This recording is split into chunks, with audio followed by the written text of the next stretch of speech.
ജനങ്ങളുടെ ഓർമ്മശക്തിയെ പരിഹസിച്ചുകൊണ്ട് സ്വന്തം പാർട്ടിയുടെ കറപുരണ്ട ഭൂതകാലം വിഴുങ്ങി രാഷ്ട്രീയത്തിന്റെ ഇരട്ടത്താപ്പിന്റെ ഒരൊന്നൊന്നര ആറാട്ടാണ് മുഖ്യമന്ത്രി വി.ഡി. സതീശൻ ഇപ്പോൾ നടത്തിക്കൊണ്ടിരിക്കുന്നത്. 3 സർവകലാശാല വൈസ് ചാൻസലർമാർ അവർ ഒരു പ്രഭാഷണ സഭയിലിരിക്കുന്നു. അവിടെ പ്രസംഗിക്കുന്നത് RSS ചീഫ് മോഹൻ ഭാഗവത്. ഈ ദൃശ്യം കണ്ട് കേരളത്തിന്റെ മുഖ്യമന്ത്രി വി.ഡി. സതീശൻ അക്ഷരാർത്ഥത്തിൽ ഞെട്ടിവിറച്ചു. ഇത് അതീവ ഗൗരവമുള്ള വീഴ്ചയാണ്. വൈസ് ചാൻസലർ പദവിയുടെ അന്തസ്സ് കളഞ്ഞു കുളിക്കുന്ന തരത്തിലാണ് തീവ്ര വർഗീയത പറയുന്ന RSS നേതാവിന്റെ പരിപാടിയിൽ ഇവർ പങ്കെടുത്തത്. ഈ വിസിമാർ കേരളത്തോട് മാപ്പ് പറയണമെന്ന് മുഖ്യമന്ത്രി തന്റെ ഫേസ്ബുക്ക് പോസ്റ്റിൽ കുറിക്കുമ്പോൾ അദ്ദേഹം ഒരു കാര്യം മറന്നുപോയി. ചരിത്രത്തിന്റെ ഇരുണ്ട ഇടനാഴികളിൽ ഒളിച്ചു വെച്ചിരുന്ന സ്വന്തം പാർട്ടിയുടെ കറപുരണ്ട ഒരു പഴയ രഹസ്യം. എന്താണ് ഈ വിവാദത്തിന്റെ പിന്നിലെ യഥാർത്ഥ വസ്തുതകൾ? എന്തൊക്കെയാണ് ഇവിടെ മറച്ചു വെക്കപ്പെടുന്നത്? നമുക്ക് വിശദമായി തന്നെ പരിശോധിക്കാം. RSS ശതാബ്ദി ആഘോഷങ്ങളുടെ ഭാഗമായി മോഹൻ ഭാഗവത് പങ്കെടുത്ത ഒരു പ്രഭാഷണ സഭയിൽ കേരളത്തിലെ 3 സർവകലാശാല വൈസ് ചാൻസലർമാർ പങ്കെടുത്തു എന്നതാണ് പുതിയ രാഷ്ട്രീയ പോരിന് വഴി തുറന്നിരിക്കുന്നത്. വിസിമാരുടെ ഈ നടപടിയെ അതീവ ഗൗരവത്തോടെയാണ് കാണുന്നതെന്നും കേരളീയ പൊതുസമൂഹത്തിന് വൈസ് ചാൻസലർ പദവിയോട് വലിയ ആദരവുണ്ടെന്നും അത് കളഞ്ഞു കുളിക്കുന്ന തരത്തിലാണ് തീവ്ര വർഗീയത പറയുന്ന ഒരു സംഘടനയുടെ പരിപാടിയിൽ ഇവർ പങ്കെടുത്തതെന്നും മുഖ്യമന്ത്രി വി.ഡി. സതീശൻ തന്റെ ഫേസ്ബുക്ക് പോസ്റ്റിലൂടെ ആഞ്ഞടിച്ചിരിക്കുകയാണ്. ഈ 3 വിസിമാരും കേരളത്തോട് പരസ്യമായി മാപ്പ് പറയണമെന്നാണ് മുഖ്യമന്ത്രി വി.ഡി. സതീശൻ ആവശ്യപ്പെടുന്നത്. എന്നാൽ ഇതിന് താഴെ BJP നേതാവ് കെ. സുരേന്ദ്രൻ ഇട്ട ഒരു മാസ് കമന്റാണ് ഇപ്പോൾ സോഷ്യൽ മീഡിയയിലെ യഥാർത്ഥ ചർച്ച. അങ്ങനെയെങ്കിൽ സതീശൻ സാറേ, ആദ്യം മാപ്പ് പറയേണ്ടത് താങ്കളല്ലേ എന്നാണ് സുരേന്ദ്രൻ ചോദിക്കുന്നത്.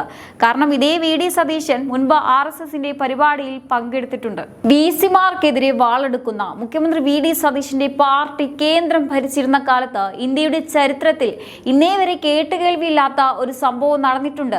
നിങ്ങൾ ഓർക്കുന്നുണ്ടോ ഇത് എന്താണെന്ന് നമുക്ക് പരിശോധിക്കാം. ഈ പോസ്റ്റിന് താഴെ BJP അധ്യക്ഷൻ കെ. സുരേന്ദ്രൻ ഇട്ട കമന്റ് അതുകൊണ്ട് തന്നെയാണ് സോഷ്യൽ മീഡിയ ഏറ്റെടുത്തത്. അങ്ങനെയെങ്കിൽ ആദ്യം മാപ്പ് പറയേണ്ടത് മുഖ്യമന്ത്രി തന്നെയാണെന്നാണ് അദ്ദേഹം തിരിച്ചടിച്ചത്. എന്നാൽ അതിനേക്കാൾ വലിയൊരു സത്യം പുറത്തു വരാനുണ്ട്. സോണിയാഗാന്ധിയുടെ UPA ഭരണകാലത്ത് രാജ്യത്തിന്റെ സുരക്ഷാ ചുമതലയേൽക്കേണ്ട IPS ട്രെയിനികൾക്ക് ക്ലാസ് എടുക്കാൻ ഒരു കൊടും തീവ്രവാദിയെ ഏൽപ്പിച്ച കാര്യം നിങ്ങൾ മറന്നുപോയോ? നമുക്ക് ആ ചരിത്രത്തിലേക്ക് പോകാം. 2013 മെയ് 13 സ്ഥലം ഹൈദരാബാദിലുള്ള police training academy Sardar Vallabhbhai Patel national police academy. രാജ്യത്തേക്കാക്കേണ്ട 160ഓളം വരുന്ന യുവ IPS ട്രെയിനികളും 100ഓളം സീനിയർ IPS ഉദ്യോഗസ്ഥരും നേപ്പാൾ, ഭൂട്ടാൻ, മാലിദ്വീപ് തുടങ്ങി 10 രാജ്യങ്ങളിലെ ട്രെയിനികളും അവിടെ ഒരുമിച്ച് കൂടുന്നു.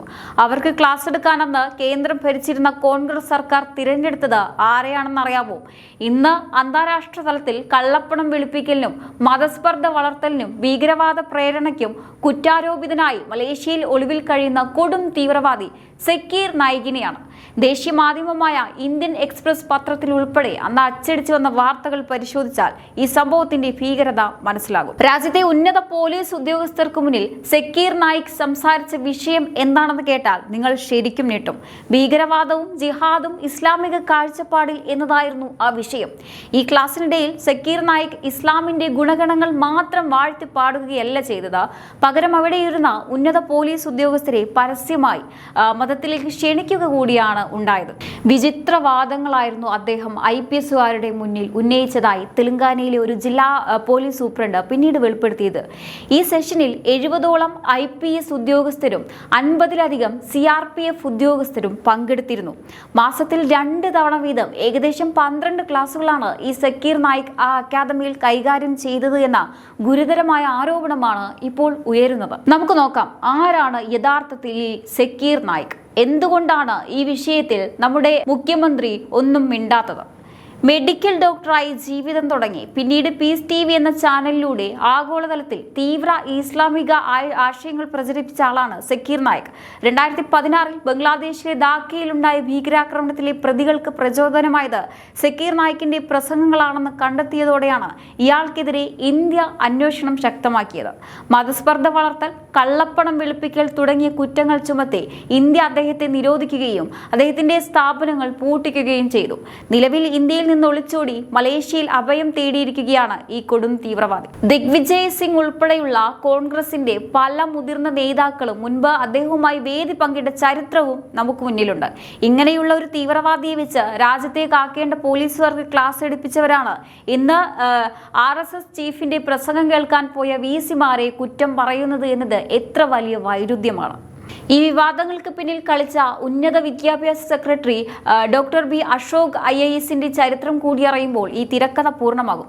കഴിഞ്ഞ ആഴ്ച VC-മാരെ ഉൾപ്പെടുത്തി അദ്ദേഹം ഒരു വാട്സപ്പ് ഗ്രൂപ്പ് തുടങ്ങിയെങ്കിലും VC-മാർ ഒരുമിച്ച് അതിൽ നിന്നും എക്സിറ്റ് അടിച്ചു. അതിന്റെ പ്രതികാരമായാണ് ഈ പുതിയ വിവാദമെന്നാണ് പറയപ്പെടുന്നത്. എന്നാൽ ഈ ഡോക്ടർ B അശോകിന്റെ പഴയകാല ചരിത്രം എന്താണ്? 2013 ഏപ്രിൽ ഉമ്മൻചാണ്ടി സർക്കാർ കേരളം ഭരിക്കുമ്പോൾ നരേന്ദ്രമോദി കേരളം സന്ദർശിക്കുന്നതിരെ അന്നത്തെ UDF-ഉം LDF-ഉം വലിയ എതിർപ്പ് ഉയർത്തിയിരുന്നു. അന്ന് വൈസ് ചാൻസലർ ആയിരുന്ന ഡോക്ടർ B അശോക് മോദി ശിവഗിരിയിൽ വന്നാൽ എന്താ എന്ന് ചോദിച്ച് കേരള കൗമുദിയിൽ ഒരു തകർപ്പൻ ലേഖനം എഴുതി. തുടർന്ന് പ്രകോപിതരായ അന്നത്തെ സർക്കാർ അദ്ദേഹത്തെ VC സ്ഥാനത്ത് നിന്ന് നീക്കാൻ ഗവർണറോട് ശുപാർശ ചെയ്തു.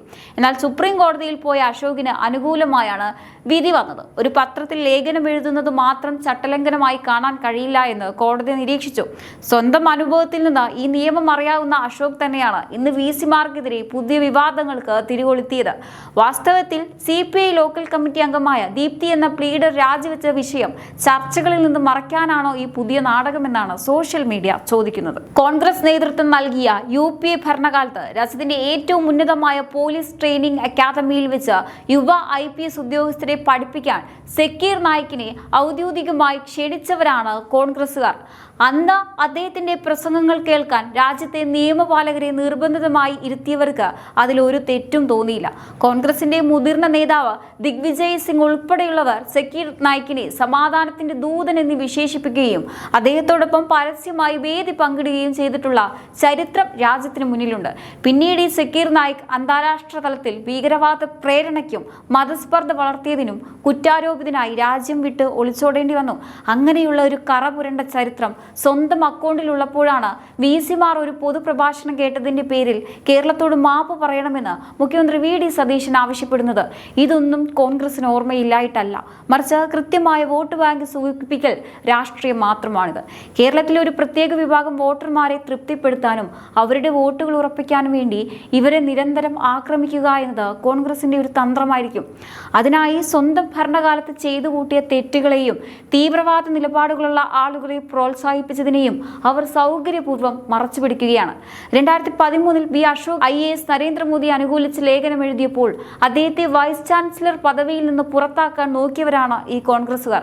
അന്ന് സുപ്രീം കോടതിയിൽ നിന്ന് അവർക്ക് ശക്തമായ തിരിച്ചടി കിട്ടിയതുമാണ്. എന്നിട്ടും ഇന്ന് VC-മാർ ഒരു സംഘടനാ പരിപാടിയിൽ പങ്കെടുത്തതിനെതിരെ വീണ്ടും അതേ അച്ചടക്കവാളുമായി വരുന്നത് ഇവരുടെ രാഷ്ട്രീയ ഇരട്ടത്താപ്പിന്റെ ഏറ്റവും വലിയ തെളിവ് തന്നെയാണ്. ഇനി ഈ വിഷയത്തിൽ അന്തിമമായ വിധി പറയേണ്ടത് നിങ്ങളാണ്. ഒരു വശത്ത് RSS ചീഫിന്റെ പ്രഭാഷണം കേട്ട VC-മാർക്കെതിരെ നടപടിയെടുക്കാൻ നോക്കുന്ന മുഖ്യമന്ത്രി VD സതീശൻ, മറുവശത്ത് സ്വന്തം UPA ഭരണകാലത്ത് സക്കീർ നായിക്കിനെ പോലൊരു തീവ്രവാദിയെ വെച്ച് IPS-കാർ ക്ലാസ് എടുത്ത ചരിത്രം. ഈ ഇരട്ടത്താപ്പിനെ കുറിച്ചും ഈ വിഷയത്തിൽ നിങ്ങൾക്ക് എന്താണ് തോന്നുന്നത്? തീർച്ചയായിട്ടും നിങ്ങളുടെ അഭിപ്രായങ്ങൾ താഴെ കമന്റ് ബോക്സിൽ രേഖപ്പെടുത്തുക. മറ്റൊരു വിഷയമായി വീണ്ടും കാണാം. നന്ദി.